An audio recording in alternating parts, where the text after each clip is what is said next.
Hello friends, welcome to Priya's kitchen. இன்னைக்கு நம்ம பார்க்க போற ரெசிபி சூப்பர் டேஸ்டியான Mumbai street style food pav bhaji. வீட்லயே குழந்தைங்களுக்கு எப்படி ஈஸியா செஞ்சு கொடுக்கலான்னு என்னோட ஸ்டைல்ல உங்களுக்கு செஞ்சு காமிக்க போறேன். இப்போ இதுக்கு நான் ஃபர்ஸ்டே காஞ்ச பட்டாணி ஒரு 200 கிராம் அளவு நைட்டே ஊற போட்டுட்டேன். ஒரு 8 to 10 hours ஊற போட்டுக்கோங்க.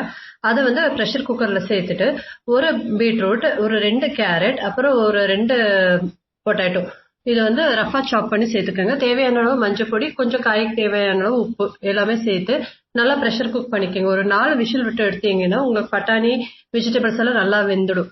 வெந்துச்சான்னு செக் பண்ணிட்டு இதை ஹேண்ட் பிளெண்டர் இருந்தா நீங்க பிளெண்டர் வச்சு பிளெண்ட் பண்ணிக்கோங்க. அப்படி இல்லைன்னா நான் இப்போ எல்லாத்தையும் எடுத்து வெஜிடபிள்ஸ் எல்லாத்தையும் ஆற வச்சுட்டு இருக்கேன். ஆற வச்சுட்டு மிக்சியில போட்டு ஒரு பல்ஸ் பண்ணி எடுத்துப்பேன்.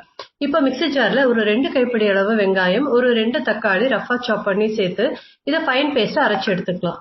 இப்போ மசாலாஸ் பாவ் பாஜிக்கு நம்ம பாஜி ரெடி பண்ணலாம். ஒரு ஸ்டெயின்லெஸ் ஸ்டீல் கடாயில ஒரு 3 ஸ்பூன் ஆயில் சேர்த்துட்டு ஒரு 3 பிஞ்ச் அளவு கசூரி மேத்தி ஆட் பண்ணிக்கிறேன்.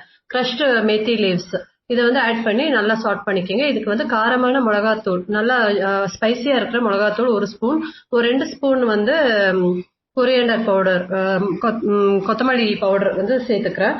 சேர்த்து நல்லா டாஸ் பண்ணிக்கோங்க. இப்போ அது கூட அரைச்சு வச்ச வெங்காய தக்காளி பேஸ்ட்டை போட்டு நல்லா சாட் பண்ணிட்டு கொஞ்சமா தண்ணி சேர்ந்து சாட் பண்ணிக்கோங்க. இது கூட 1 ஸ்பூன் ஜிஞ்சர் கார்லிக் பேஸ்ட் சேர்த்துக்கிறேன். கொஞ்சமா மஞ்சள் பொடி அதையும் சேர்த்துட்டு நல்லா வதக்கி விட்டுக்கோங்க. இது நல்லா கொஞ்சமா வதங்கினதும் 1 கப் அளவு கேப்சிகம் ஃபைனா சாப் பண்ணி வச்சிருக்கேன். அப்புறம் வீட்லயே அரைச்ச பாவ் பாஜி மசாலா பவுடர் சேர்த்துக்கிறேன். ஒரு 4 ஸ்பூன் அளவு சேர்த்துக்கிறேன். சேர்த்து நல்லா வதக்கிக்கிங்க. பச்சை வாசம் நல்லா போற அளவுக்கு வதக்கி விட்டுக்கோங்க. ஒரு மூடி மூட்டு ஒரு 5 மினிட்ஸ் வதக்குனீங்கன்னா உங்களுக்கு நல்லா அந்த பச்சை வாசம் எல்லாம் போயிடும்.